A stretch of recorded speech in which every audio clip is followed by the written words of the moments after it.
ಸುರಿಸಿ ಬಂದಿರುವಂಥ ಅಮೃತಮಯ ಕಲಶ ಕಾವ್ಯಗಳ ಮೇಲೆ ರಾಜಮಂತ್ರಿ ಪಾಂಡೆಯವರು ಬರೆದಿರುವ ಬಾಲಬೌಧಿನಿ ಟೀಕೆಯ ಸ್ವಾಧ್ಯಾಯ ನಡೆದಿದೆ. ಬಂಧ ಅಧಿಕಾರದ ಎರಡನೆಯ ಮಂಗಲ ಕಲಶಿದೆ. ಬಹುಲಂ ಜಗನ್ನಂ ಚಲನಾತ್ಮಕಂ ಕರ್ಮ ವಾ ನೈಕಕರಣಾನಿ ವಾ ಚಿದಚಿದ್ವಿಧೋ ಬಂಧಕೃತ್ ಯದೈಕ್ಯಂ ಉಪಯೋಗಭೂ ಸಂಪಯಾತಿರಾಗಾದಿಭಿಃ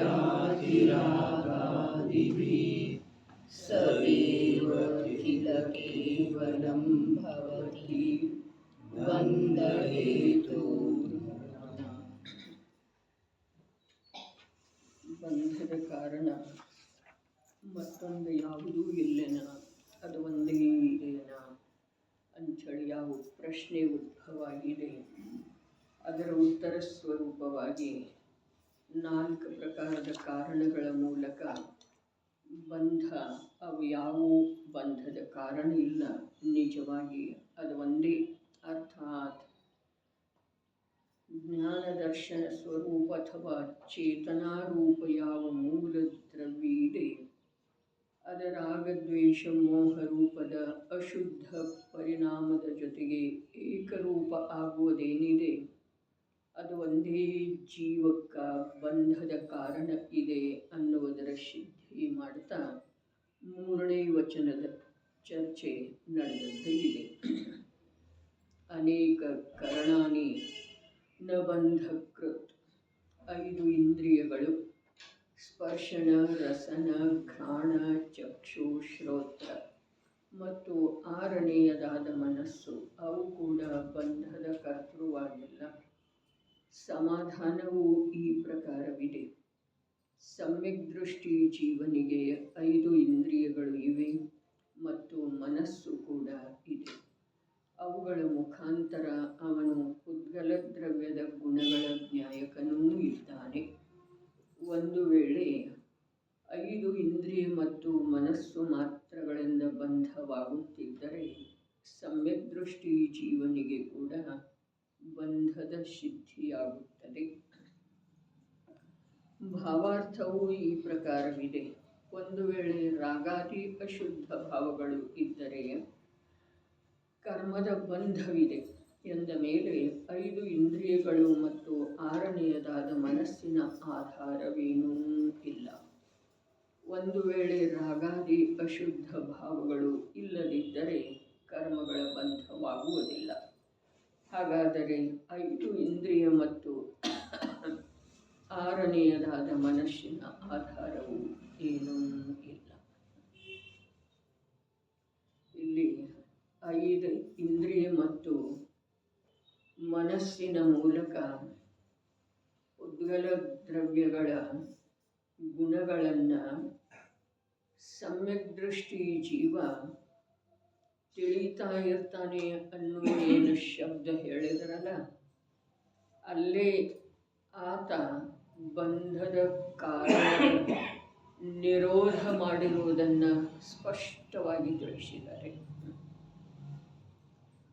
ತಿಳಿತಾನೆ 5 ಇಂದ್ರಿಯದ ವಿಷಯಗಳಾದ ಯಾವ ಉದ್ಗಲ ದ್ರವ್ಯದ ಗುಣ ಅಥವಾ ಪರ್ಯಾಯಗಳಿದ್ದಾವೆ ಅವುಗಳನ್ನು ತಿಳಿತಾನೆ ಅರ್ಥಾತ್ ಅವುಗಳಲ್ಲಿ ಏನನ್ನೂ ಮಾಡುವುದಿಲ್ಲ, ಅವುಗಳನ್ನು ನನ್ನವು ಅನ್ನುವುದಿಲ್ಲ, ಅವುಗಳಲ್ಲಿ ತಾನಾಗೇ ಆಗುವಂಥ ಬದಲಾವಣೆಯನ್ನು ನೋಡಿ ಹರ್ಷ ವಿಷಾದ ರೂಪ ಪರಿಣಮಿಸುವುದಿಲ್ಲ.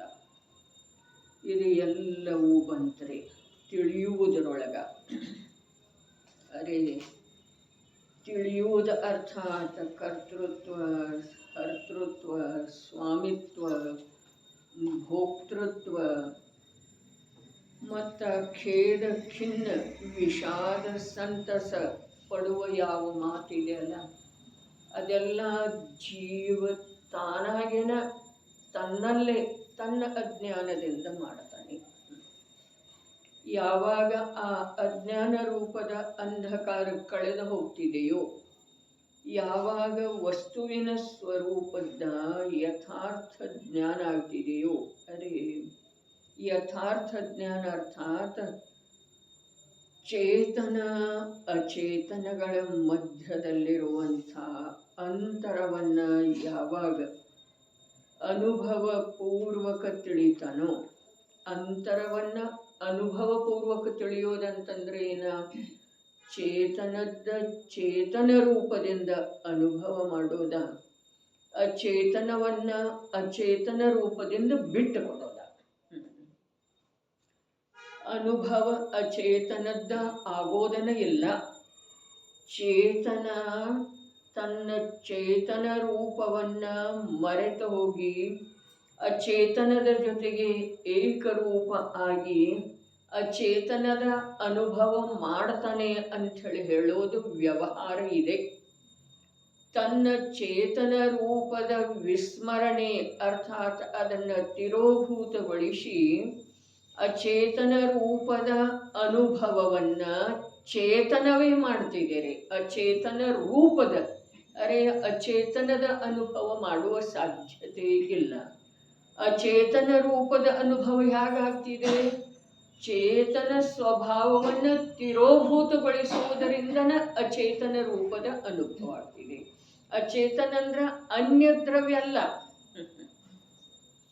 ತನ್ನ ಚೇತನ ರೂಪವನ್ನ ತಿರೋಭೂತಗೊಳಿಸೋದು, ಮುಚ್ಚಿ ಹಾಕುವುದೇನಿದೆ ಅದುವೇ ಅಚೇತನದ ಅನುಭವ ಇದೆ.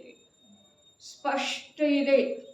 ಅಚೇತನದ ಅನುಭವ ಅರ್ಥಾತ್ ಪರವಸ್ತುವಿನ ಅನುಭವ ಅಲ್ಲವೇ ಅಲ್ಲ. ಪರವಸ್ತುವಿನ ಜೊತೆಗೆ ಇವನದ ಏಕತೆಯ ಒಂದು ಯಾವ ಪರಿಣಾಮನ ಇದೆಯೋ ಇದು ಸ್ವಯಂ ಅವನದ ಸ್ವಂತದ್ದ ಇದೆ ರೀ. ಅದರೊಳಗೆ ಪರವಸ್ತುವಿನ ಯಾವುದೇ ಪ್ರಕಾರದ ಭೂಮಿಕಾ ಅರ್ಥಾತ್ ಪಾತ್ರ ಇಲ್ಲ. ದೇಹದ ಅನುಭವ ಮಾಡ್ತಾನಲ್ಲ ಜೀವ, ಅದ ದೇಹ ರೂಪ ತಾನ ಸ್ವಯಂ ತಿಳಿತಾನೆ. ದೇಹದ ಅನುಭವ ಮಾಡೋ ಸಾಧ್ಯ ಇಲ್ಲ. ದೇಹದ ಅನುಭವ ಮಾಡುವ ಜೀವನಿಗೆ ಆ ಅನುಭವದೊಳಗ ದೇಹದ ಪಾತ್ರ ಏನೂ ಇಲ್ಲ. ದೇಹದ ಅನುಭವ ಮಾಡುವ ರೂಪದಿಂದ ಸ್ವಯಂ ಜೀವ ಪರಿಣಾಮನ ಮಾಡ್ತಾನ್ರಿ. ಅಂದ್ರೆ ಏನ, ತನ್ನ ಸ್ವರೂಪವನ್ನ ಅರೂಪಿ ಚಿನ್ಮಾತ್ರ ಅನಂತ ಗುಣಗಳ ನಿಧಾನ ರೂಪ ಯಾವ ವಸ್ತುವಿದ್ದಾನೋ ಆ ವಸ್ತುವಿನ ಪರಿಚಯ ಇಲ್ಲದೆ ಇರುವ ಕಾರಣ ಆ ವಸ್ತುವಿನದೇ ಆದಂಥ ಯಾವ ಪ್ರಗಟ ಭಾವ ಇದೆಯೋ ಆ ಭಾವ ಅನ್ಯ ವಸ್ತುವಿನ ಜೊತೆಗೆ ಏಕತೆಯ ರೂಪದ ಅನುಭವ ಮಾಡ್ತಿದೆ. ಅದರೊಳಗೆ ಅನ್ಯ ವಸ್ತುವಿನ ಪಾತ್ರ ಸ್ವಲ್ಪ ಕೂಡ ಇಲ್ಲ. ಇದು ಮುಖ್ಯ ಮಾತು ಇದೆ ರೀ. ಯಾವ ಧನ ಐಶ್ವರ್ಯ ಪುತ್ರಾಧಿಕರ ಕುರಿತಾಗಿ ಇವನಿಗೆ ಯಾವ ನನ್ನದೆನ್ನುವ ಪರಿವರ್ತನೆ ಮಾಡುವ ಅಥವಾ ಇದ್ದಂಥ ಪರ್ಯಾಯದೊಳಗೆ ಹರ್ಷ ಪಡುವ ಯಾವ ಯಾವ ಕಾರ್ಯಗಳಾಗ್ತಾವೆಯೋ ಅವೆಲ್ಲವೂ ಇವನವೇ ಇದ್ದಾವೆ, ಇವನ ಸಾಮರ್ಥ್ಯದಿಂದ ಆಗ್ತವೆ. ಆ ಕಾರ್ಯದೊಳಗ ಆ ಅನ್ಯ ವಸ್ತುಗಳದ್ದ ಸ್ವಲ್ಪ ಕೂಡ ಭೂಮಿಕಾ ಇಲ್ಲವೇ ಇಲ್ಲ. ಹಾಗಾದರೆ ಈ ಜೀವ ಅಚೇತನ ರೂಪದ ಅರ್ಥಾತ್ ಚೈತನ್ಯ ಸ್ವರೂಪದ ವಿಸ್ಮರಣೆ ಮಾಡಿ ತಿರೋಭೂತಗೊಳಿಸಿ ಯಾವ ಅಚೇತನ ರೂಪದ ಅನುಭವ ಮಾಡ್ತಾನೋ ಆ ಅನುಭವ ಇವನ ಸ್ವಂತದ ಕಾರ್ಯ ಇದೆ. ವಿಶ್ವದ ಯಾವುವು ಪದಾರ್ಥ ದೂರವರ್ತಿ ಸಮೀಪವರ್ತಿ ಯಾವುವು ಪದಾರ್ಥ ಅದರಲ್ಲಿ ಸ್ವಲ್ಪ ಕೂಡ ಪಾತ್ರ ಅವುಗಳದ್ದು ಇಲ್ಲ. ಅಂದ್ರನೇ ಇವು ಬಂಧ ಮತ್ತು ಮೋಕ್ಷದೊಳಗ ಪೂರ್ಣ ರೂಪದಿಂದ ಏಕಾಕಿ ಇದ್ದಾನೆ. ತಾನೇ ತನ್ನ ಸಾಮರ್ಥ್ಯದಿಂದ ಬಂಧ ರೂಪದ ಪರಿಣಾಮನ ಮಾಡುತ್ತಾನೆ. ತಾನೇ ತನ್ನ ಸ್ವಭಾವವನ್ನು ತಿಳಿದುಕೊಂಡ ಮೋಕ್ಷ ರೂಪದ ಪರಿಣಾಮನ ಮಾಡ್ತಾನೆ. ಯಾವುದೋ ಅನ್ಯ ಪದಾರ್ಥದ ಆಧಾರ ಇಲ್ಲ ನೋಡ್ರಿ. ಇಲ್ಲಿ ಆಧಾರ ಇಲ್ಲ ಅಂತ ಹೇಳಿ ಹೇಳ್ತಾ ಇದ್ದಾರೆ. ಶಬ್ದ ಆಧಾರನೇ ಇದೆ. ಬಂಧದ ಸಲುವಾಗಿ ಕಾರ್ಮಣ ವರ್ಗಣಗಳದ್ದ ಆಧಾರ ಇಲ್ಲ. ಬಂಧದ ಸಲುವಾಗಿ ಮನವಚನ ಕಾಯದ ಪ್ರವೃತ್ತಿಯ ಆಧಾರ ಇಲ್ಲ. ಬಂಧದ ಸಲುವಾಗಿ 5 ಇಂದ್ರಿಯ ಮತ್ತು ಮನಸ್ಸಿನ ಆಧಾರ ಇಲ್ಲ. 3 ಮಾತಿಂದ ಸಿದ್ಧಿ ಮಾಡಿದರು. ಇನ್ನ ಮೊನ್ನೆಯಿಂದ ಏನು ವಿಷಯ ಉಳ್ಕೊಂಡಿದೆ, 2 ಬಾರಿ ಹೇಳಿದಲ್ಲ ಪ್ರತಿಯೊಂದಕ್ಕೂ. 2 ಬಾರಿ ಹೇಳುವುದರ ಕಾರಣ ಇಷ್ಟ ಇದೆ. ಬಂಧಕ್ಕೆ ಅದರದ ಯಾವುದೇ ಪ್ರಕಾರದ ಆಧಾರ ಇಲ್ಲ ಅಂದ ಮೇಲೆ ಬಂಧದಿಂದ ಬಿಡುಗಡೆ ಹೊಂದುವ ಸಲುವಾಗಿ ಕೂಡ ಇನ್ನೊಂದು ಯಾವ ಪದಾರ್ಥದ ಆಧಾರವನ್ನು ನೀನು ಬಯಸಿದರೆ ಆ ಬಂಧದಿಂದ ಬಿಡುಗಡೆ ಹೊಂದೋ ಸಾಧ್ಯ. ಅರೆ ಬಂಧವನ್ನು ಹೇಳ್ತಾ ಇದ್ದಾರೆ, ಜೊತೆಯಲ್ಲಿ ಮೋಕ್ಷದ ಉಪಾಯವನ್ನು ಹೇಳ್ತಾ ಇದ್ದಾರೆ. ಬಂಧವನ್ನು ತಿಳಿಸಿಕೊಡ್ತಾ ಇದ್ದಾರೆ, ಬಂಧದ ಸ್ವರೂಪವನ್ನು ಹೇಳ್ತಾ ಇದ್ದಾರೆ, ಜೊತೆಯಲ್ಲಿ ಮೋಕ್ಷದ ಸ್ವರೂಪದ ನಿರೂಪಣೆಯನ್ನು ಕೂಡ ಮಾಡ್ತಾ ಇದ್ದಾರೆ. ಮೋಕ್ಷದ ಸ್ವರೂಪದ ನಿರೂಪಣೆ ಮಾಡಲಿಲ್ಲ ಅಂತಂದ್ರೆ ಬಂಧದ ಸ್ವರೂಪದ ನಿರೂಪಣೆಗೆ ಯಾವ ಅರ್ಥನ ಇಲ್ಲ. ಜೀವದ ನಿರೂಪಣೆ ಮಾಡಲಿಲ್ಲ ಅಂತಂದ್ರ ಜೀವದ ಸ್ವರೂಪದ ನಿರೂಪಣೆಗೆ ಯಾವ ಬಲನ ಬರುವುದಿಲ್ರಿ. ಸಂವರದ ನಿರೂಪಣೆ, ಆಸ್ತ್ರವದ ನಿರೂಪಣೆ ಮಾಡಲಿಲ್ಲ ಅಂತಂದ್ರ ಸಂವರದ ನಿರೂಪಣೆ ಸಲುವಾಗಿ ಉದ್ಯಮಶೀಲ ಜೀವ ಆಗೋದನ್ನ ಸಾಧ್ಯ ಇಲ್ಲ. ಅದೇ ಪ್ರಕಾರ ಬಂಧದ ನಿರೂಪಣೆ ಮಾಡುವ ವೇಳೆದೊಳಗ ಮುಖ್ಯ ರೂಪದಿಂದ ಬಂಧವನ್ನು ತಿಳಿಸುವುದರ ಜೊತೆಯಾಗಿ ಮೋಕ್ಷದ ಉಪಾಯವನ್ನು ಕೂಡ ತಿಳಿಸೋದು ಇದೆ. ಹಾಗಾದ್ರೆ ಕಾರ್ಮಣ ವರ್ಗಣಗಳದ್ದ ಆಧಾರ ಏನೂ ಇಲ್ಲ. ಯಾವುದರ ಸಲುವಾಗಿ? ಬಂಧದ ಸಲುವಾಗಿ. ಹಾಗಾದ್ರೆ 2ನೇ ಬಾರಿ ಏನು ಹೇಳಿದ್ರಲ್ಲ, ಕಾರ್ಮಣ ವರ್ಗಣಗಳದ್ದ ಆಧಾರ ಏನೂ ಇಲ್ಲ ಅಂಥೇಳಿ 2ನೇ ಬಾರಿ ಹೇಳಿದ್ರಲ್ಲ, ಹೇಳುವ ವೇಳೆದೊಳಗೆ ಏನು ಹೇಳಿದರು?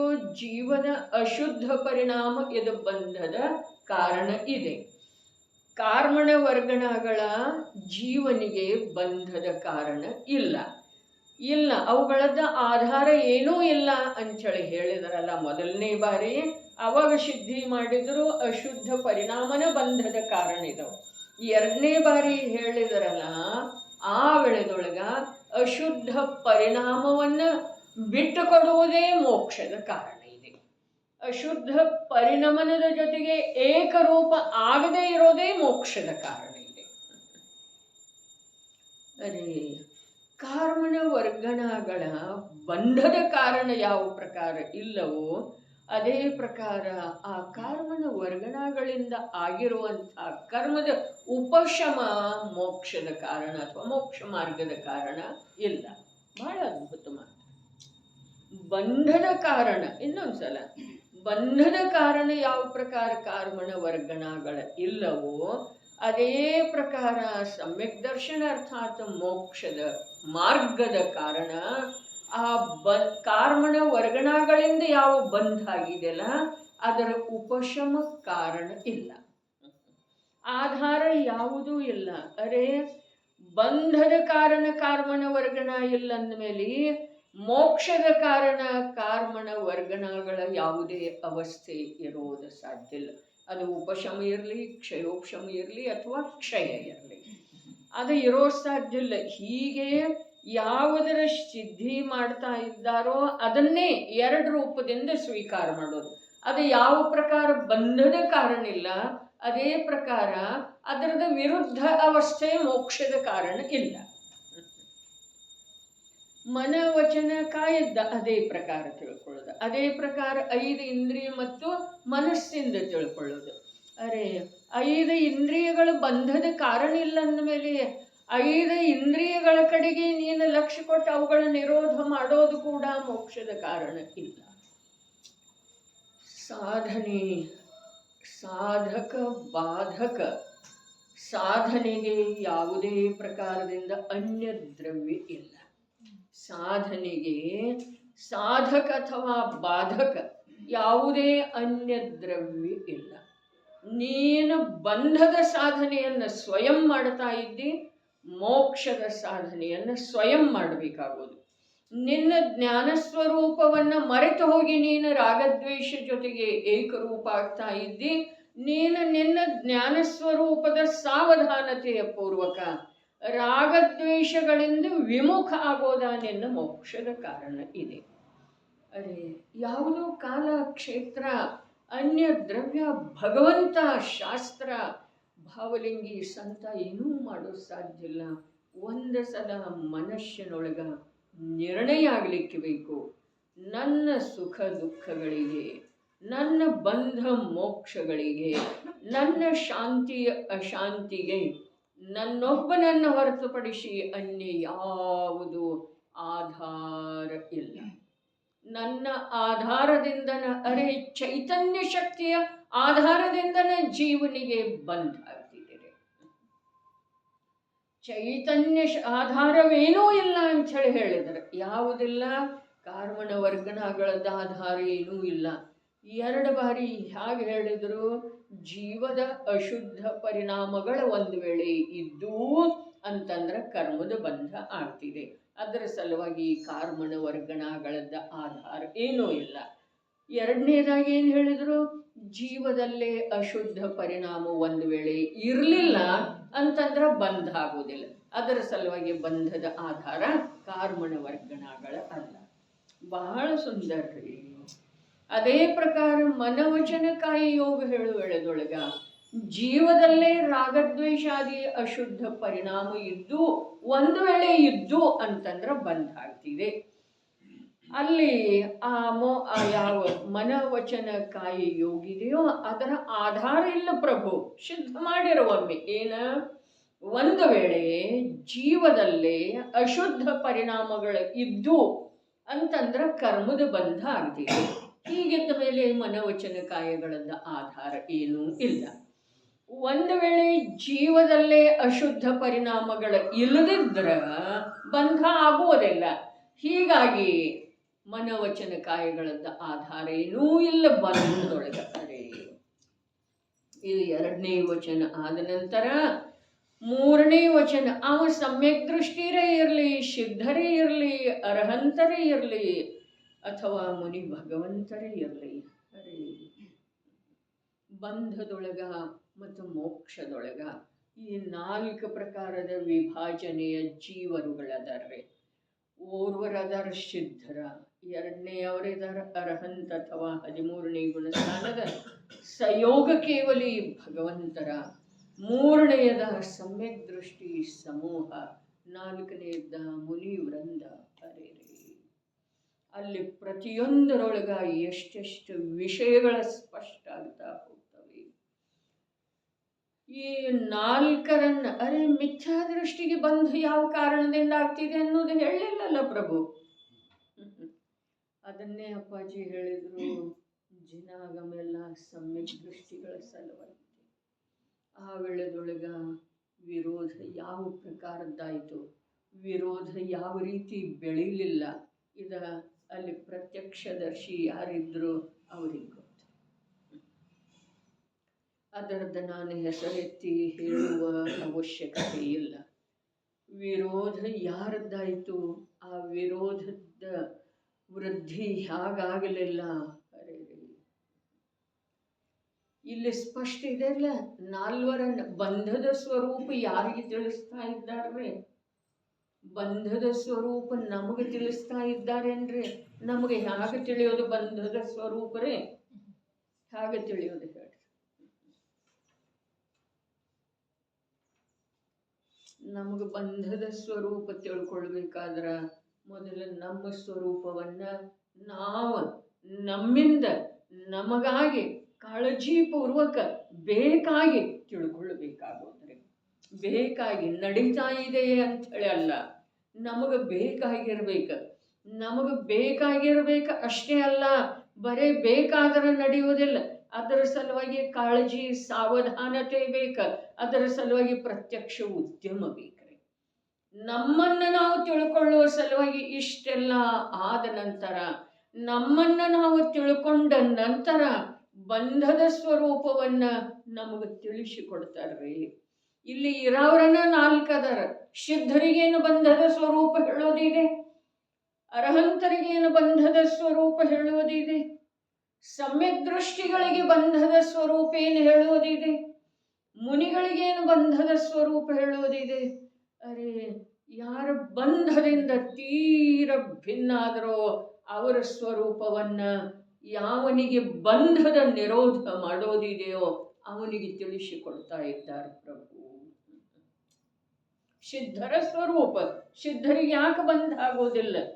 ಅವರಲ್ಲಿ ಅಶುದ್ಧ ರಾಗಾದಿ ಭಾವಗಳಿಲ್ಲ. ಅವು ಇಲ್ಲದೆ ಇರುವ ವೇಳೆಯೊಳಗೆ ಕಾರ್ಮಣ ವರ್ಗಣಗಳ ಅಲ್ಲಿ ಏನು ಹೇಳಿದ್ರಿ ಶಬ್ದ, ಒಂದು ವಿಶೇಷ ಏನು ಹೇಳಿದ್ರು, 343 ಘನರಜ್ಜು ಪ್ರಮಾಣ ಲೋಕಾಕಾಶದ ತುಂಬೆಲ್ಲ ಒತ್ತೊತ್ತಾಗಿ ತುಂಬಿದವೆ. ಏನ? ಕಾರ್ಮಣ ವರ್ಗಣಗಳು. ಅವುಗಳಿಂದ ಬಂಧ ಆಗುವುದಿಲ್ಲ ಪ್ರಭು. ನೀನು ಪರದ ಕಡೆಗೆ ನೋಡುವುದನ್ನು ಬಿಡು. ಆಗಮದ ಅಭ್ಯಾಸ ಮಾಡಿರುವಂಥ ನೀನು ಆಗಮದ ಅಭ್ಯಾಸದ ಪ್ರಯೋಜನ ಸ್ವಸನ್ಮುಖ ಆಗೋದಿದೆ ರೀ. ಪರದ ಮೇಲೆ ಆರೋಪ ಮಾಡೋದಿಲ್ಲ. ನನಗೆ ಮನೋವಚನ ಕಾಯದಿಂದ ಆಗ್ತಾ ಇದೆ ಬಂಧ. ಆಗಮದಲ್ಲಿ ಹೇಳಿದಾರಲ್ಲ, ಕಾರ್ಮಣ ವರ್ಗಣಗಳ ಸ್ವಯಂ ಪರಿಣಮಿಸಿ ಕರ್ಮರೂಪ ಆಗ್ತವೆ. ಆಗಮದಲ್ಲಿ ಹೇಳಿದಾರಲ್ಲ. ಅರೆ, ಈ ಪ್ರಕಾರದ ಛಲಗ್ರಹಣ ಮಾಡಬೇಡ ಅಂಥೇಳಿ ಮೊದಲೇ ಹೇಳಿ ಬಂದಿದ್ದಾರೆ ಕುಂದ ಪ್ರಭು. ಮೊದಲೇ ಹೇಳಿ ಬಂದಿದ್ದಾರೆ ಛಲಗ್ರಹಣ ಮಾಡಬೇಡ. ಆಗಮದೊಳಗ ಎಲ್ಲಿ ಯಾವ ಅಪೇಕ್ಷಾದಿಂದ ಹೇಳಲಾಗಿದೆಯೋ ಅದು ಅಲ್ಲಿಗೆ ಅಷ್ಟ ಸೀಮಿತ ಇದೆ ರೀ. ಅದು ಸರ್ವತ್ರ ನಡೆಯುವುದಿಲ್ಲ. ಅರೇ, ಪೂರ್ವಾಪರ ವಿರೋಧದಿಂದ ರಹಿತ ಇದ್ರೂ ಕೂಡ ಅಲ್ಲೇ ಒಂದು ವಿಷಯ ಹೇಳಿದ ನಂತರ ಇನ್ನೊಂದು ವಿಷಯದ ಪ್ರತಿಪಾದನೆ ಮಾಡುವ ವೇಳೆದೊಳಗ ಪ್ರತ್ಯಕ್ಷ ವಿರೋಧ ಕಾಣಿಸ್ತಿದೆ, ಇರ್ತಿದೆ ರೀ. ದ್ರವ್ಯ ಮತ್ತು ಪರ್ಯಾಯದ ಮುಖ್ಯತೆಯಿಂದ ವಸ್ತುವಿನ ಕಥನ ಮಾಡ್ತಾ ಇರುವ ವೇಳೆದೊಳಗ ದ್ರವ್ಯದ ಕಥನದ ಅಪೇಕ್ಷಾದಿಂದ ನೋಡಿದ್ರೆ ಪರ್ಯಾಯದ ಕಥನ ಏನಿದೆ ಅದು ವಿರೋಧ ರೂಪ ಇದೆ ಅಥವಾ ಇಲ್ರಿ? ಇದೆ ಅಲ್ಲ. ದ್ರವ್ಯದ ಕಥನ ಮಾಡಿದ್ರು ನಿತ್ಯ ಇದೆ, ಶುದ್ಧ ಇದೆ, ಧ್ರುವ ಇದೆ, ಕೂಟಸ್ಥ ಇದೆ, ಅಪರಿಣಾಮಿ ಇದೆ. ಅರೆ, ಏನೆಲ್ಲ ಮಾಡಿದರು. ಆಮೇಲೆ ತಕ್ಷಣ ಪರ್ಯಾಯದ ಕಥನ ಮಾಡುವ ವೇಳೆದೊಳಗ ಪರ್ಯಾಯ ಅಶುದ್ಧ ಇದೆ, ಶುದ್ಧ ಬೇಕಾದರೂ ಇರಬಹುದು ಹೀಗೆ ಹೇಳಿದ್ರು. ಏನು? ಪರ್ಯಾಯದ ಅಪೇಕ್ಷಾದಿಂದ ದ್ರವ್ಯ ಅಶುದ್ಧ ಇದೆ ಅಂದರು. ಅದಕ್ಕೆ ಇದು ನಯ ವಿಭಾಗ, ಜಿನಾಗಮದ ಕಥನ ಎಲ್ಲವೂ ತಿಳಿಯಬೇಕಾದ್ರೆ ಪ್ರಕಾಂಡ ವಿದ್ವತ್ತಾಗಬೇಕು. ಹೀಗೆ ಮಾತೆಲ್ಲ ಆತ್ಮ ಕಲ್ಯಾಣದ ತೀವ್ರ ಅಪೇಕ್ಷೆ ಬೇಕು. ಬಹಳಷ್ಟು ಕ್ಷಯೋಕ್ಷಮದ ವಿಸ್ತಾರ ಬೇಕು. ಹೀಗೆ ಮಾತೆಲ್ಲ ಇದ್ದಷ್ಟು ಜ್ಞಾನಕ್ಕ ಆತ್ಮ ಕಲ್ಯಾಣದ ಜಿಜ್ಞಾಸೆ ಜಾಗೃತ ಆಗಿರಬೇಕು. ಎಲ್ಲ ತಿಳಿತಿದೆ ರೀ. ಸಿಂಹಕ್ಕೆ ತಿಳಿತಿದೆ, ಕ್ರೂರ ನಾರಕಿಗೆ ತಿಳಿತಿದೆ, ಮತ್ತು ಸಭ್ಯ ಮಾನವನಿಗೆ ತಿಳಿಯುವುದಿಲ್ಲೇನ್ರಿ? ನಾವು ಸಭ್ಯ ಇದ್ದೇವ ಅಥವಾ ಇಲ್ರಿ? ವಿನಾಕಾರಣ ಯಾರಿಗೆ ನಾವು ಬೈಯೋದಿಲ್ಲ, ಯಾರಿಗೆ ನೋವು ತಗಲಿಸುವುದಿಲ್ಲ, ಯಾರಿಗೆ ಬಾಧೆ ತಗಲಿಸುವುದಿಲ್ಲ. ಹೌದು ಅಥವಾ ಇಲ್ಲ? ಇಷ್ಟ ಸಭ್ಯತಾ ನಮ್ಮಲ್ಲೇ ಇದೆ ಅಂದಮೇಲೆ ನಮಗಿದು ತಿಳಿಯುವುದಿಲ್ಲ. ತಿಳಿದೇ ತಿಳಿತಿದೆ. ಅದಕ್ಕೆ ಛಲಗ್ರಹಣ ಮಾಡಬೇಡ್ರಿ ಅಂತ ಹೇಳಿದರು. ಇಲ್ಲಿ ಮೂರನೇದಾಗಿ ಇಂದ್ರಿಯ ಮತ್ತ 5 ಇಂದ್ರಿಯ ಮತ್ತು 6ನೇದಾದಂಥ ಮನಸ್ಸೇನಿದೆ ಅವುಗಳ ಬಂಧದ ಆಧಾರ ಅಲ್ಲ ಅಂತ ಹೇಳಿ. ಬಂಧದ ಆಧಾರ ಏನ? ಅಲ್ಲಿ ಮತ್ತು ಪುನಃ ಅದೇ ಇದೆ. ಏನ? ಒಂದು ವೇಳೆ ಅಶುದ್ಧ ಪರಿಣಾಮ ಇದ್ರ ಕರ್ಮದ ಬಂಧ ಆಗ್ತಿದೆ. ಒಂದು ವೇಳೆ ಅಶುದ್ಧ ಪರಿಣಾಮ, ರಾಗದ್ವೇಷ ಮೋಹಾದಿ ಪರಿಣಾಮಗಳ ಇದ್ದರೆ ಕರ್ಮದ ಬಂಧ ಆಗ್ತಿದೆ. ಹಾಗಾಗುವುದರಿಂದ 5 ಇಂದ್ರಿಯ ಮತ್ತು ಮನಸ್ಸ ಕರ್ಮಬಂಧದ ಆಧಾರ ಇಲ್ಲ. ಎರಡನೇದಾಗಿ ಏನು ಹೇಳಿದ್ರು? ಒಂದು ವೇಳೆ ರಾಗದ್ವೇಷ ಮೋಹಾದಿ ಅಶುದ್ಧ ಪರಿಣಾಮ ಇರಲಿಲ್ಲ ಅಂತಂದ್ರೆ ಕರ್ಮದ ಬಂಧ ಆಗುವುದಿಲ್ಲ. ಹಾಗಾಗುವುದರಿಂದ 5 ಇಂದ್ರಿಯ ಮತ್ತು ಮನಸ್ಸ ಕರ್ಮದ ಬಂಧದ ಆಧಾರ ಇಲ್ಲ. ಅರೆ, ಬಹಳ ಸ್ಪಷ್ಟ, ಎಷ್ಟು ಸುಂದರ, ಎಷ್ಟು ಮಧುರ.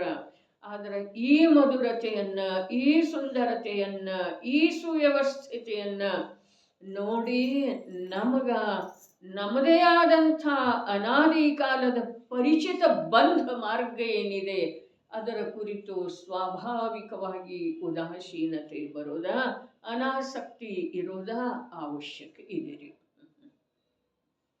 ನೋಡ್ರಿ ಇನ್ನೊಂದು ಸಲ 5 ಇಂದ್ರಿಯಗಳು ಸ್ಪರ್ಶನ, ರಸನ, ಘ್ರಾಣ, ಚಕ್ಷು, ಶ್ರೋತ್ರ ಮತ್ತು 6ನೆಯದಾದ ಮನಸ್ಸು. ಅವು ಕೂಡ ಬಂಧದ ಕರ್ತೃವಾಗಿಲ್ಲ. ಸಮಾಧಾನವು ಈ ಪ್ರಕಾರವಿದೆ. ಸಮ್ಯಕ್ ದೃಷ್ಟಿ ಜೀವನಿಗೆ 5 ಇಂದ್ರಿಯಗಳು ಇವೆ ಮತ್ತು ಮನಸ್ಸು ಕೂಡ ಇದೆ. ಅವುಗಳ ಮುಖಾಂತರ ಅವನು ಪುದ್ಗಲ ದ್ರವ್ಯದ ಗುಣಗಳ ಜ್ಞಾಯಕನೂ ಇದ್ದಾನೆ.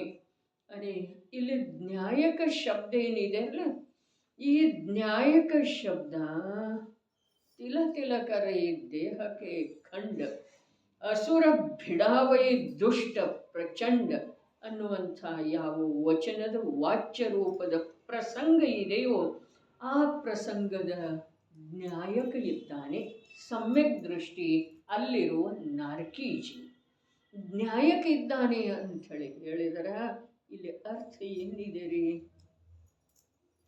ಸರ್ವತ್ರ ಜ್ಞಾಯಕ ಶಬ್ದದ ಅರ್ಥ ಏನಿದೆ? ಜ್ಞಾಯಕ ಶಬ್ದದ ಅರ್ಥ ಯಾವುದದು ಗುಣ? ಪ್ರಮೇಯ ಗುಣ. ಪ್ರಮೇಯ ಗುಣದಿಂದ ಯುಕ್ತವಿರುವಂಥ, ಪ್ರಮೇಯತ್ವ ಗುಣದಿಂದ, ಪ್ರಮೇಯ ಭಾವದಿಂದ, ಜ್ಞೇಯ ಭಾವದಿಂದ ಯುಕ್ತವಿರುವಂಥ ಅನ್ಯ ದ್ರವ್ಯಗಳನ್ನು, ಪುದ್ಗಲ ದ್ರವ್ಯಗಳನ್ನು, ಆ ಪ್ರಮೇಯ ಭಾವದಿಂದ ಯುಕ್ತವಿರುವಂಥ ಪುದ್ಗಲ ಭಾವಗಳನ್ನು ಸಹಜ ಜ್ಞಾನದೊಳಗೆ ತಿಳಿಯುವಂಥ ಸಾಮರ್ಥ್ಯ ಸಮ್ಯಕ್ ದೃಷ್ಟಿಗೆ ಇದೆ ರೀ. ಯಾವುದು ಸ್ವಯಂ ತಿಳಿದು ಬರ್ತಾ ಇದೆ, ಸಿದ್ಧಾಂತ ಇದೆ, ನ್ಯಾಯ ಇದೆ. ಯಾವುದು ಸ್ವಯಂ ತನ್ನ ಪ್ರಮೇಯ ಭಾವದಿಂದ ತಿಳಿದು ಬರ್ತಾ ಇದೆ ಅದನ್ನು ನೀನು ತಿಳ್ಕೊಳ್ಳುವ ಸಲುವಾಗಿ ಏನು ಕಷ್ಟಪಡುವ ಅವಶ್ಯಕತೆ ಇದೆ? ಏನು ಪ್ರಯತ್ನ ಮಾಡುವ ಅವಶ್ಯಕತೆ ಇದೆ ಹೇಳ್ರಿ? ಸ್ವಯಂ ಅದರ ಸ್ವಭಾವ ಪ್ರಮೇಯ ಇದೆ ರೀ. ಪ್ರಮೇಯ ಇದೆ, ದೇಹದೊಳಗೆ ನಿಶಕ್ತಿ ಆಗಿದೆ. ಅದ ಪುದ್ಗಲ ದ್ರವ್ಯದ ಏನಿದೆ? ಪ್ರಮೇಯ ಸ್ವಭಾವ ಇದೆ.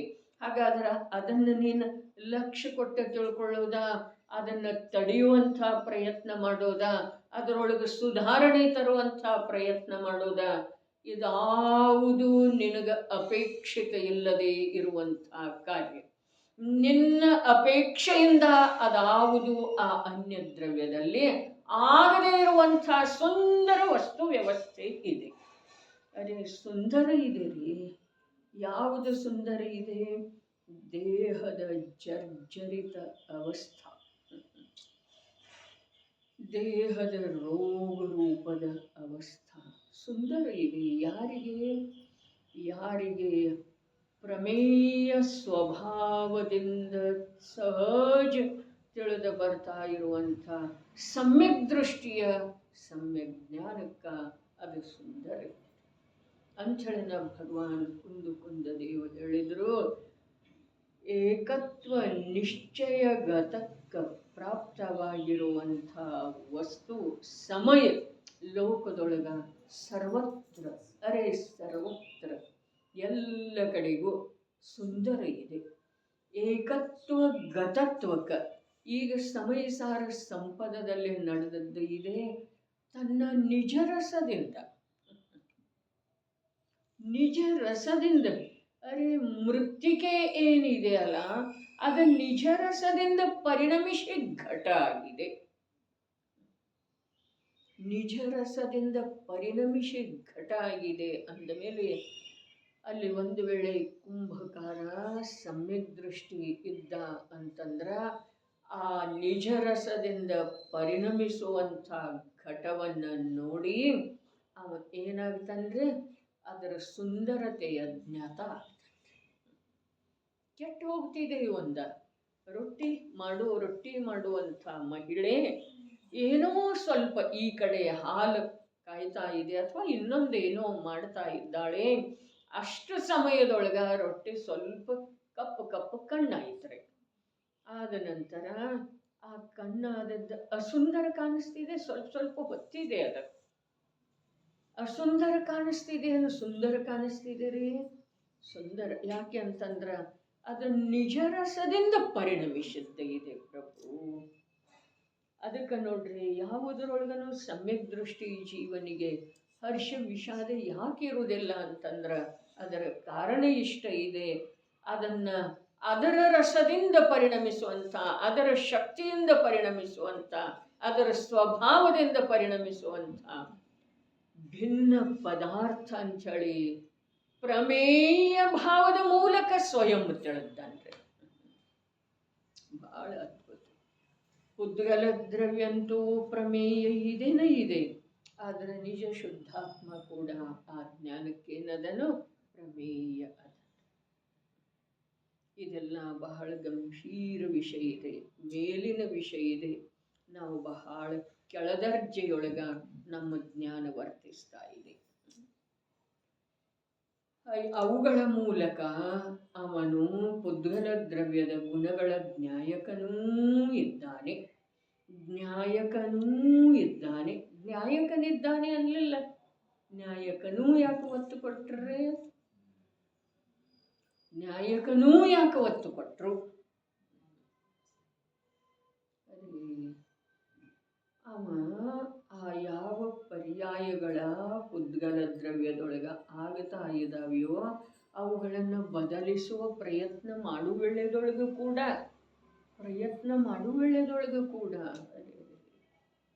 ಪ್ರಯತ್ನ ಮಾಡ್ತಾ ಇದ್ದಾನೆ. ಅದ ಚಾರಿತ್ರ ಗುಣದ ಅಶಕ್ತತೆ ಇದೆ. ಪ್ರಯತ್ನ ಮಾಡ್ತಾ ಇದ್ದಾನೆ, ಉದ್ಯಮ ಮಾಡ್ತಾ ಇದ್ದಾನೆ, ಖೇದ ಕೂಡ ಆಗ್ತಾ ಇದ್ದಾನೆ. ಬಹಳ ವಿಶೇಷ ಇದೆ. ಅವನ ಚಾರಿತ್ರ ಗುಣದ ದುರ್ಬಲತೆ ಇದೆ. ಶ್ರದ್ಧೆಯ ಮುಖಾಂತರಂತೂ ಅವನ ನ್ಯಾಯಕನೂ ಇದ್ದಾನೆ.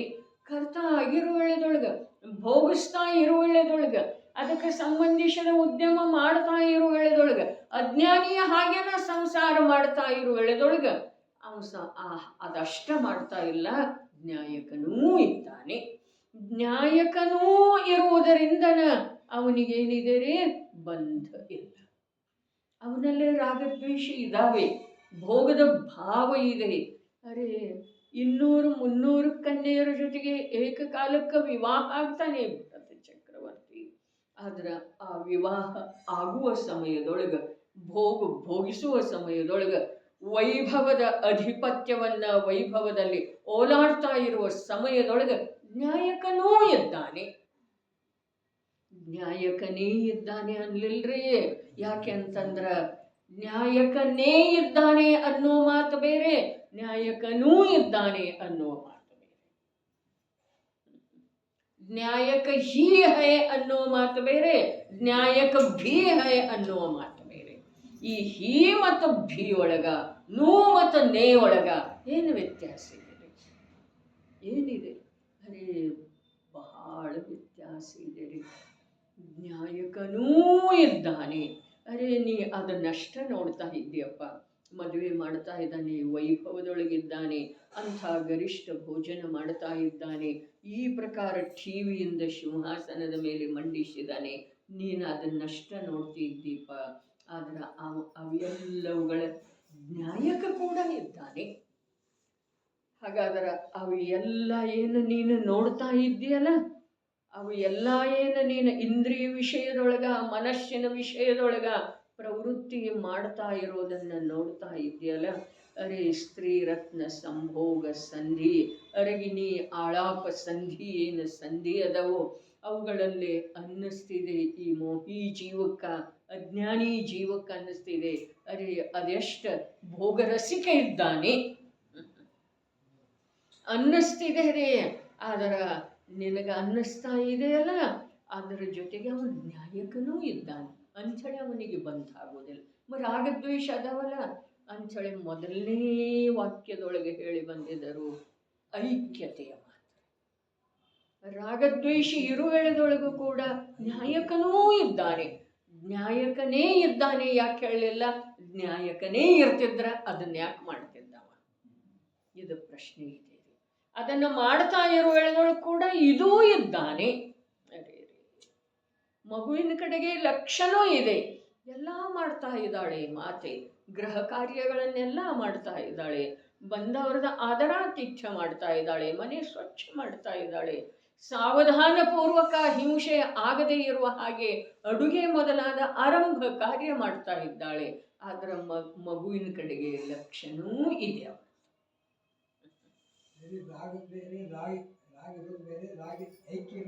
ಐಕ್ಯ ಇರೋದು ಬೇರೆ. ಅವ ಆ ರಾಗದ್ದು ಕೂಡ ಜ್ಞಾತಾನೇ ಇದ್ದಾನೆ. ಯಾಕೆ ಅಂತಂದ್ರ ಪ್ರತಿಯೊಂದು ದ್ರವ್ಯದೊಳಗೆ ಯಾವ ಪ್ರಮೇಯ ಗುಣ ಇದೆ ಅಲ್ಲ, ಪ್ರಮೇಯ ಭಾವ ಇದೆ ಅಲ್ಲ, ಅದು ಜೀವ ದ್ರವ್ಯದ ಸಮಯವರ್ತಿ ಭಾವ ಇದೆ. ರಾಗ ಅಂದ ಮೇಲೆ ಆ ಜೀವ ದ್ರವ್ಯದೊಳಗ ಯಾವ ಅಪನತ್ವದ ಅನುಭೂತಿ ಪೂರ್ವಕ ಶ್ರದ್ಧಾ ಜ್ಞಾನ ಸ್ಥಿರ ಇದೆಯೋ, ಆ ಸ್ಥಿರತೆಯ ಬಲದಿಂದ ಆ ರಾಗದ ಜ್ಞಾತ ಇದ್ದಾನೆ, ಜ್ಞಾಯಕನೂ ಇದ್ದಾನೆ, ತಿಳಿಯುವಂಥವನೂ ಇದ್ದಾನೆ. ಅರೇ, ಮಾಡುವಂಥವಿದ್ದಾನೆ, ಭೋಗಿಸುವಂಥವಿದ್ದಾನೆ, ತಿಳಿಯುವಂಥವು ಕೂಡ ಇದ್ದಾನಪ್ಪ. ಅದು ನಿನಗೆ ಗೊತ್ತಾಗುವುದಿಲ್ಲ. ಸರ್ವಜ್ಞ ಪ್ರಭು ಹೇಳಿದ್ದಾರೆ, ಅವ ಜ್ಞಾಯಕನೂ ಇದ್ದಾನೆ, ಅದರಿಂದ ಅವನಿಗೆ ಬಂಧ ಆಗುವುದು. ಅವ ಇಂದ್ರಿಯಗಳ ಪ್ರವೃತ್ತಿ ಮಾಡ್ತಾ ಇದ್ದಾನೆ, ತನಗೇನಾಗುವುದಿಲ್ಲಲ್ಲ, ರಾಗದ್ವೇಷ ಇರುವುದರಿಂದನೇ ಮಾಡ್ತಾ ಇದ್ದಾನೆ. ಹೌದು ಅಥವಾ ಇಲ್ರಿ? ಇಂದ್ರಿಯಗಳಲ್ಲೇ ಪ್ರವೃತ್ತಿ ಅಂದರೆ ಇಲ್ಲಿ ನ್ಯಾಯಕನೂ ಇದ್ದಾನೆ ಹೇಳಿದರಲ್ಲ, ಇಲ್ಲಿ ಅವನಿಗೆ ಜೀವಕೃತ ಜ್ಞಾನಾವರಣಾದಿ ಬಂಧ ಇಲ್ಲ, ಜೀವಕೃತ ಇಲ್ಲ. ಅದರ ರಾಗದ್ವೇಷ ಇಂದ್ರಿಯಗಳಲ್ಲೇ ಪ್ರವೃತ್ತಿ ಇದೆ ಅಲ್ಲ, ಅದರಿಂದ ಪುದ್ಗಲಕೃತ ಬಂಧ ಇದೆ. ನೋಡಿದರೂ ನೋಡುವುದಿಲ್ಲ, ನಡೆದರೂ ನಡೆಯುವುದಿಲ್ಲ, ನುಡಿದರೂ ನುಡಿಯುವುದಿಲ್ಲ.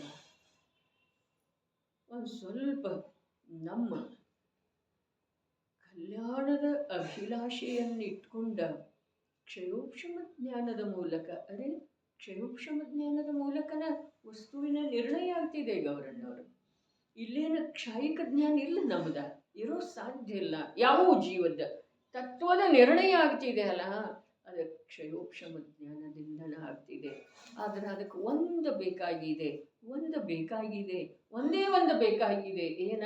ಆ ಕ್ಷಯೋಕ್ಷಮ ಜ್ಞಾನದೊಳಗ ತನ್ನ ಕಲ್ಯಾಣದ ಭಾವರೂಪದ ಜೀವಂತಿಕೆ ಬೇಕಾಗಿದೆ.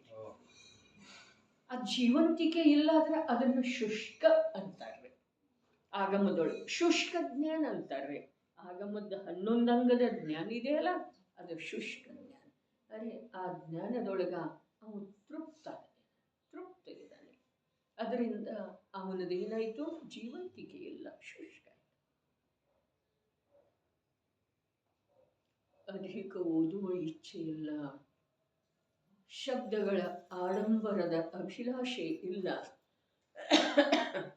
ಆದರೆ ತನ್ನ ಕಲ್ಯಾಣದ ತೀವ್ರ ಇಚ್ಛೆ, ತಾನೊಂದು ಅರೂಪಿ ತತ್ವ ಇದ್ದೇನೆ ಅನ್ನುವ ಸರ್ವಜ್ಞ ಪ್ರಭುವಿನ ವಚನದ ಮೇಲೆ ಸಂಪೂರ್ಣ ವಿಶ್ವಾಸ. ಇಷ್ಟಿತ್ತು ಅಂತಂದ್ರೆ ಎರಡು ಹೇಳುತ್ತೆ. ಏನ? ಒಂದು ಬಹಳಷ್ಟು ಆಗಮಗಳ ಅಭ್ಯಾಸದ ಇಚ್ಛೆ, ಎರಡನೇದ ಶಬ್ದಗಳ ಆಡಂಬರದ ಅಭಿಲಾಷೆ ಇಲ್ಲ. ಇವು ಎರಡಕ್ಕೆ ಪ್ರತಿಯಾಗಿ ಒಂದು ಇಲ್ಲಿದೆ. ಏನ? ಎಷ್ಟು ಇದೆಯಲ್ಲ ಕ್ಷಯೋಕ್ಷಮ ಜ್ಞಾನ, ಅದರೊಳಗ ತನ್ನ ಕಲ್ಯಾಣದ ಪೂರ ಅಭಿಲಾಷೆ. ಮತ್ತು ಎರಡನೇದ ಸರ್ವಜ್ಞ ಪ್ರಭು ಹೇಳಿರುವಂಥ ತತ್ವ, ನಾನು ಅರೂಪಿ ತತ್ವ ಇದ್ದೇನೆ, ಇದರದ ಪೂರ ವಿಶ್ವಾಸ ಇತ್ತು ಅಂತಂದ್ರೆ ಜೀವದ ಕಾರ್ಯ ಆಗಲಿಕ್ಕೆ ಯಾವ ವಿಳಂಬ ಬೇಕಾಗುವುದಿಲ್ಲ. ಹಾಗಾದರೆ ತಿರಿಯಂಚಕ್ಕೆ ಅದು ಇರ್ತಿದೆ ಪ್ರಭು. ನಮಗೆ ಶಬ್ದದ ವಿಕಲ್ಪದ ಪರಿಚಯ ಇದೆ. ಆ ಶಬ್ದ ಮತ್ತು ವಿಕಲ್ಪದ ವಾಚ್ಯ ರೂಪದ ಭಾವ ಅಲ್ಲಿ ಇರ್ತಿದೆ ರೀ ಅಂಥೇಳಿ ನಾನು ಜೀವಿದ್ದೇನೆ, ಈಗ ಸಿಂಹ ಪರ್ಯಾಯದಲ್ಲಿದ್ದೇನೆ. ಇದು ಯಾವುದು ವಿಕಲ್ಪ ಅಥವಾ ಶಬ್ದದ ಪರಿಚಯ ಅದಕ್ಕೆ ಇಲ್ಲ. ಆದರೆ ನಾನು ಅರೂಪಿ ತತ್ವ ಇದ್ದೇನೆ ಅನ್ನುವ ಶಬ್ದದ ಯಾವ ವಾಚ್ಯ ರೂಪದ ಭಾವ ಇದೆಯಲ್ಲ ಅದರ ಸ್ವೀಕಾರ. ನಾನು ಸಿಂಹ ರೂಪದ ಪರ್ಯಾಯದೊಳಗಿದ್ದೇನೆ ಅನ್ನುವ ವಿಕಲ್ಪ ಅಥವಾ ಶಬ್ದದ ಜ್ಞಾನ ಅದಕ್ಕೆ ಇಲ್ಲ. ಆದ್ರೆ ನಾನು ಆ ಅರೂಪಿ ಯಾವ ಚೈತನ್ಯ ತತ್ವ ಇದ್ದೇನೋ ಅದರ ವಿರಾಧನೆಯ ಫಲಸ್ವರೂಪ ಈಗ ಬೇರೆ ಯಾವುದೋ ಅವಸ್ಥೆಯನ್ನು ಧಾರಣ ಮಾಡಿದ್ದೇನೆ ಅನ್ನುವ ಶಬ್ದದ ವಾಚ್ಯ ರೂಪದ ಭಾವದ ಪರಿಚಯ ಇದೆ. ನಮಗೆ ಶಬ್ದದ ವಿಕಲ್ಪದ ಜ್ಞಾನ ಆಗ್ತಿದೆ. ಅಂಥೇಳಿನ ಇಂದ್ರಿಯ ಮತ್ತು ಮನಸ್ಸ. ವಿಕಲ್ಪ ಮನಸ್ಸು ಮಾಡ್ತಿದೆ, ವಿಚಾರ ಸಂಜ್ಞೆ ಮಾಡ್ತಿದೆ. ವಿಚಾರ ಸಂಜ್ಞೆ ಶಕ್ತಿಯಿಂದ ಆಗ್ತಿದೆ, ವಿಕಲ್ಪ ಮನಸ್ಸು ಮಾಡ್ತಿದೆ. ವಿಚಾರ ಸಂಜ್ಞೆ ಶಕ್ತಿಯಿಂದ ಯಾವುದರ ವಿಚಾರ? ಅರೆ ವಿಚಾರ ಇರೋದು ಒಂದೇ. ಯಾವುದ? ನನ್ನ ಪ್ರತಿಷ್ಠೆ ಹಾಗೂ ಉಳಿದು, ನನಗೆ ರೋಗಾದಿಗಳಿಂದ ರಹಿತ ಹೇಗೆ ಇರಲಿಕ್ಕೆ ಬಂದೀತು, ನನ್ನ ಧನಾದಿಗಳ ಸುರಕ್ಷೆ ಯಾಗಾದೀತು. ಇದು ವಿಚಾರನ ಅಲ್ಲ. ವಿಚಾರ ಸಂಜ್ಞೆ ಯಾವ ವಿಚಾರ ಶಕ್ತಿ ಹೇಳ್ತಲ್ಲ, ನಾನು ಎಂಥ ವಸ್ತು ಇದ್ದೇನೆ, ನಾನು ಎಂಥ ವಸ್ತು ಇದ್ದೇನೆ, ಎಂಥವಂಥೇಳಿ ತಿಳ್ಕೊಂಡಿದ್ದೇನೆ. ಆ ವಿಪರೀತ ತಿಳ್ಕೊಳ್ಳೋದ್ರಿಂದ, ಅನ್ಯಥಾ ತಿಳ್ಕೊಳ್ಳೋದ್ರಿಂದ ನನಗೆ ದುಃಖ ಇದೆ. ನಾನು ಎಂಥವಿದ್ದೇನೆ ಅಂಥ ಸ್ವರೂಪವನ್ನು ತಿಳ್ಕೊಳ್ತಾ ಇದ್ದ ಹಾಗೆ ನನಗೆ ಸುಖದ ಪ್ರಾಪ್ತಿ ಆಗ್ತಿದೆ.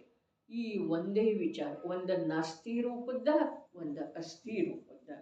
ಇದು ಒಂದೇ ವಿಚಾರ ಭೇದ ರೂಪದಿಂದ ಈ ಎರಡೇ ವಿಚಾರ ಮಾಡೋದಕ್ಕೆ ಸಂಜ್ಞೀತನ ಅಂತಾರೆ.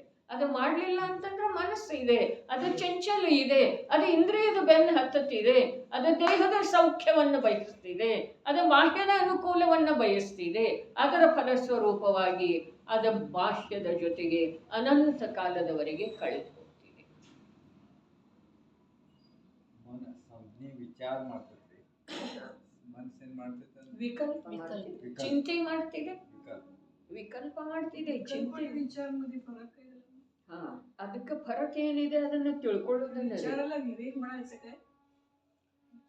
ವಿಚಾರ ಶಬ್ದದ ಅರ್ಥ ಇಷ್ಟ ಇದೆ, ಎರಡರ ಭಿನ್ನತೆಯನ್ನು, ಜೀವದ ಭಿನ್ನತೆಯನ್ನು ಗುರುತಿಸುವ ಹಾಗೆ ಜ್ಞಾನದ ಪರಿಣಾಮ.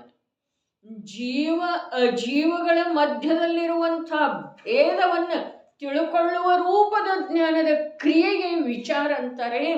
ಇಂದ್ರಿಯ ವಿಷಯದೊಳಗ ಮುಳುಗಿ ಹೋಗಿ ಅದನ್ನೇ ಹಾಗೆ ಪ್ರಾಪ್ತ ಮಾಡ್ಕೊಳ್ಳೋದು, ಇದನ್ನೇ ಹಾಗೆ ಪ್ರಾಪ್ತ ಮಾಡ್ಕೊಳ್ಳೋದು, ಚಕ್ಷುರೇಂದ್ರಿಯದ ವಿಷಯದ ಪ್ರಾಪ್ತಿಗೆ ಏನು ಮಾಡೋದು, ಉಳಿದ ಧನದ ಪ್ರಾಪ್ತಿ, ಹೀಗೆ ಯಾವುದ 5 ಇಂದ್ರಿಯದ ವಿಷಯಗಳ ಸಾಮಗ್ರಿ ಏನಿದಾವೆಯೋ ಅವುಗಳಲ್ಲೇ ಯಾವುದು ವಿಹಾರ ಮಾಡ್ತಿದೆಯೋ ಅದಕ್ಕೆ ವಿಕಲ್ಪ ಅಂಥೇಳಿ ಈ ಸನ್ನಿವೇಶದೊಳಗೆ ತಿಳ್ಕೊಳ್ಳೋದು.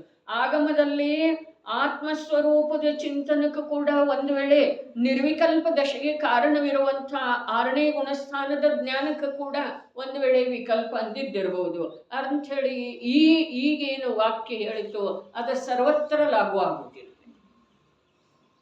ಯಾವಾಗೂ ಯಾವ ವಾಕ್ಯ ಯಾರೋ ಹೇಳಿದ್ದ, ಸರ್ವಜ್ಞ ಪ್ರಭು ಹೇಳಿದ್ದು ಕೂಡ ಒಂದು ವಾಕ್ಯ ಎಲ್ಲ ಕಡೆಗೂ ಒಂದೇ ಪ್ರಕಾರದ ಅರ್ಥವನ್ನ ಕೊಡುವುದಿಲ್ಲ. ವಿಕಲ್ಪ ಅನ್ನುವಂಥ ಶಬ್ದದ ಪ್ರಯೋಗ ಆಗಮದಲ್ಲಿ ಅತ್ಯುಚ್ಚ ಸ್ಥಾನದಲ್ಲಿ ಕೂಡ ಇಟ್ಟಿರಬಹುದರೆ, ಅದರ ವಿಚಾರ ಶಬ್ದದ ನಮಗೆ ಈಗೇನು ಅಪೂರ್ವ ಲಬ್ಧಿ ಆದದ್ದು ಇದೆ, ಸಂಜ್ಞೀತನ ಪ್ರಾಪ್ತ ಆದದ್ದಿದೆ, ಅದಕ್ಕೆ ಈ ಸನ್ನಿವೇಶಕ್ಕೆ ಅನುಸಾರವಾಗಿ ನಾವು ಇದನ್ನು ತಿಳ್ಕೊಳ್ಳುವುದಿದೆ. ವಿಚಾರ ಅರ್ಥಾತ್ ಜೀವ ಅಜೀವಗಳ ಮಧ್ಯದಲ್ಲಿರುವಂಥ ಭೇದವನ್ನು ಗುರುತಿಸುವ ಜ್ಞಾನದ ಕ್ರಿಯೆಗೆ ನಾವಿಲ್ಲಿ ವಿಚಾರ ಅನ್ನೋದು ನೋಡ್ರಿ. ಅದಕ್ಕೆ ಆ ವಿಚಾರ ಸಂಜ್ಞೆಗೆ ಹೋಲಿಸಿದೆವು, ಸಂಜ್ಞೆಯ ಕಡೆಗೆ ಇಟ್ಟೆವು. ಇನ್ನೊಂದು ಪಾಲ ಮಾಡಿದ ನಂತರ ವಿಕಲ್ಪ ಯಾವುದ ಸಂಕಲ್ಪದ ಜೊತೆಗಿದೆಯೋ ಆ ವಿಕಲ್ಪವನ್ನ ಈ ಕಡೆ ಇಟ್ಟೆವು. ಯಾವ ಕಡೆ? ಬಂಧದ ಕಾರಣದ ಕಡೆಗೆ. ಹಾ ನೋಡ್ರಿ, ಅಸಂಜ್ಞಿ ಜೀವಕ್ಕೆ ವಿಕಲ್ಪ ಇರುವ ಮಾತ, ಅಸಂಜ್ಞಿ ಜೀವಕ್ಕೆ ಪಾಪದ ಬಂಧದ ಕಾರಣ ಇರುವ ಮಾತ, ಅವು ಕೂಡ ಎಲ್ಲ ಏನದವು ಜೀವದ ಅಶುದ್ಧ ಭಾವದ ಜೊತೆಗೆ ಅಶುದ್ಧ ಪರಿಣಮನದ ಜೊತೆಗೆ ಏಕತೆಯನ್ನೇ ಸೂಚಿಸ್ತವೆ. ಸಮಗ್ರ ರೂಪದಿಂದ ಹೇಳಿದ್ದಾರೆ. ಮತ್ತು ಇಲ್ಲಿ ಈ ವಿಚಾರ ವಿಕಲ್ಪ ಇವೆಲ್ಲ ಇಲ್ಲಿ ಯಾಕ ಅಂತಂದ್ರೆ ಇವೆಲ್ಲ ನಮಗೆ ಉಪಯೋಗ ಮಾಡ್ಕೊಳ್ಳೋದಿದೆ. ಎಲ್ಲ ಜೀವರುಗಳಿಗೆ ಅನ್ವಯಿಸುವ ಮಾತಿಲ್ಲ, ಇದನ್ನು ನಮಗೆ ಉಪಯೋಗ ಮಾಡ್ಕೊಳ್ಳೋದಿದೆ. ಆಗಮ ಯಾರ ಸಲುವಾಗಿದೆ? ಆಗಮ ನನ್ನ ಸಲುವಾಗಿ, ಮನುಷ್ಯನ ಸಲುವಾಗಿ, ಕಲ್ಯಾಣಾಭಿಲಾಷಿ ಜೀವದ ಸಲುವಾಗಿ, ಕಲ್ಯಾಣದ ಮಾರ್ಗದ ಮೇಲೆ ಬಂದಿರುವಂತಹ ಜೀವರುಗಳ ಸಲುವಾಗಿ. ಅದಕ್ಕೆ ಹೇಳ್ತು ಕಲ್ಯಾಣದ ಅಭಿಲಾಷೆ ಇರೋದು ಅರ್ಥಾತ್ ಅಕಲ್ಯಾಣದ ಕಾರಣಗಳಿಂದ ಉದಾಸೀನತೆ ಇರುತ್ತೆ. ಉದಾಸೀನತೆ ಮಾತ್ರ, ಬಿಟ್ಕೊಡೋ ಮಾತಿಲ್ಲ, ಬಿಟ್ಕೊಡ್ಬೇಕಾಗಿಲ್ಲ. ನೀ ಅವು ಕಾಲಾಂತರದಿಂದ ತಾನಾಗಿನ ಬಿಟ್ಟು ಹೋಗ್ತಾವೆ. ಮೊದಲು ಶ್ರದ್ಧೆಯೊಳಗಿಂದ ಬಿಟ್ಟು ಹೋಗ್ಬೇಕು, ಜ್ಞಾನಪೂರ್ವಕ ಬಿಟ್ಟು ಹೋಗ್ಬೇಕು, ಆಮೇಲೆ ಆಚರಣೆಯೊಳಗಿಂದ ಕೂಡ ಬಿಟ್ಟು ಹೋಗುತ್ತವೆ. ಅದಕ್ಕೆ ನೀನೇನು ಮಾಡಬೇಕಾಗಿಲ್ಲ. ಜ್ಞಾನ ಆದ ನಂತರ ಅರೆ ಈ ಪ್ರಕಾರ ಇದೆ. ಯಾರು ಮೊನ್ನೆ ಬಂದಿತ್ತಲ್ಲ ನಮ್ಮ ಸ್ವಾಧ್ಯಾಯದ ಇದರೊಳಗೆ ಏನೇನು ಅವು ಬಿಸ್ಕತ್ತ ಅದ ಇದ ತಿಂತಾರ, ಅದರೊಳಗೆ ಏನೇನಿದೆ ಅವು ಭೂತ ಕನ್ನಡಿಯ ಮೂಲಕ ತೋರಿಸಿದ್ದಿತ್ತಲ್ಲ, ನೀವು ನೋಡಿದ್ದೀರೇನು? ಬರೀ ನಮಗೆ ಕಳಿಸಿದ್ದೀರಿ. ಯಾರೇ ಕಳಿಸಲಿ, ನಮಗೆ ಬಂದದ್ದಿತ್ತು. ಯಾರು ಕಳಿಸಿದಾರೋ ಅನ್ನೋದು ಮಾತಿಲ್ಲ, ನೀವು ಯಾರು ನೋಡಿದ್ದೀರಿ ಅದನ್ನು ಹೇಳ್ತಾರೆ. ಅದನ್ನು ಆ ಸೂಕ್ಷ್ಮದರ್ಶಕ ಯಂತ್ರದ ಮೂಲಕ ತೋರಿಸಿದ್ರಲ್ಲ, ಎಷ್ಟು ದೊಡ್ಡ ದೊಡ್ಡ ಹುಳು. ಅರೆ ಇದನ್ನು ವಿಚಾರ ಮಾಡಿದ ನಂತರ, ಅದರ ಜ್ಞಾನಕ್ಕೆ ಒಪ್ಪಿಗೆ ಆದ ನಂತರ ನಾವು ಇದನ್ನು ಬಿಡಬೇಕು ಅಂಥೇಳಿ ನಿಯಮ ತಗೊಳ್ಳೋ ಅವಶ್ಯಕತೆ ಇಲ್ಲ. ಜ್ಞಾನಕ್ಕೆ ಒಪ್ಪಿಗೆ ಆದ್ರೆ ಆಯಿತು, ಅದರ ಕಡೆ ಉಪಯೋಗನ ಹೋಗೋದಿಲ್ಲ, ರುಚಿನ ಬೆಳೆಯೋದಿಲ್ಲರಿ. ಯಾವ್ಯಾವ ಪದಾರ್ಥ ಪೇಟೆ ತಿಂಡಿ ಏನೇನು ಇದ್ದು ರೀ ಅದರಲ್ಲಿ ಬಳಸುವಂಥ ಸಾಮಗ್ರಿಗಳಂತ. ಅರೆ ಸರ್ವಜ್ಞ ಪ್ರಭು, ನಿನ್ನ ಸೂಕ್ಷ್ಮದರ್ಶಕ ಯಂತ್ರದಿಂದ ಕಾಣಿಸ್ತಾವಲ್ಲ, ಅದಕ್ಕಿಂತ ಸೂಕ್ಷ್ಮ ಜ್ಞಾನದಿಂದ ನೋಡಿ ವಿಶ್ವಾಸವು ಭವ್ಯ ಜೀವರ ಸಲುವಾಗಿ ಸ್ವರೂಪದ ನಿರೂಪಣೆ ಮಾಡಿದ್ದಾರೆ. ಯಾವ ಕೇಳ್ತಾನೆ ಅವ್ನು ವಿಶ್ವಾಸ ಮಾಡೇ ಮಾಡ್ತಾರೆ. ಸೂಕ್ಷ್ಮದರ್ಶಕ ಯಂತ್ರದ ವಿಶ್ವಾಸ ಮಾಡುವಂಥ ಮನುಷ್ಯ ಭವ್ಯ ಇದ್ದ ಅಂತಂದ್ರೆ ಸರ್ವಜ್ಞರ ವಿಷಯದ ಸರ್ವಜ್ಞರ ವಚನದ ವಿಶ್ವಾಸ ಮಾಡುವುದಿಲ್ಲ. ಸಮಪ್ರಕಾಶ ತೋರಿಸಿದ್ರಲ್ಲ ಅವಾಗ ನೀರಿನೊಳಗೆ ಇರುವಂತಹ ಜೀವಾಣುಗಳದ್ದ, ಜೀವದ್ದ, ಸಮೂರ್ಛನ ಜೀವದ್ದ ಎಷ್ಟು ಪಟ್ಟ ದೊಡ್ಡದು ಮಾಡಿ? 2,500 ಪಟ್ಟ ದೊಡ್ಡದು ಮಾಡಿ, ಅಷ್ಟು ಗುಣಿತ ದೊಡ್ಡದು ಮಾಡಿ ತೋರಿಸಿದ ನಂತರ ಅವು ಎಂಥವಿತ್ತು. ಹಾಗಾದ್ರೆ ಸರ್ವಜ್ಞರ ವಚನದ ಮೇಲೆ ಸಂಪೂರ್ಣ ಶ್ರದ್ಧೆ ಇಟ್ಟು ಆತ್ಮನ ಅನುಭೂತಿ ಪೂರ್ವಕ 2 ಕಷಾಯ ಚೌಕಡಿ 3 ಕಷಾಯ ಚೌಕಡಿಯ ಅಭಾವ ಮಾಡಿರುವಂಥವರ ತೃಷಾಪರಿಶಹವನ್ನು ಜಯಿಸೋದು ಎಷ್ಟು ಸುಲಭ ಅಂಥೇಳಿ ಸರ್ವಾರ್ಥ ಸಿದ್ಧಿಯೊಳಗೆ ಪೂಜ್ಯಪಾದಾಚಾರ್ಯ ದೇವ ತೃಷಾಪರಿಶಹವನ್ನು ಜಲಕಾಯಿಕ ಜೀವಗಳ ಮೇಲೆ ದಯೆ ಮಾಡಿ ಆ ತೃಷಾಪರಿಶಹವನ್ನು ಜಯಿಸ್ತಾರೆ. ದಯೆ ಮಾಡಿ ಇದೆ ವಿಶ್ವಾಸ ಮಾಡಿ.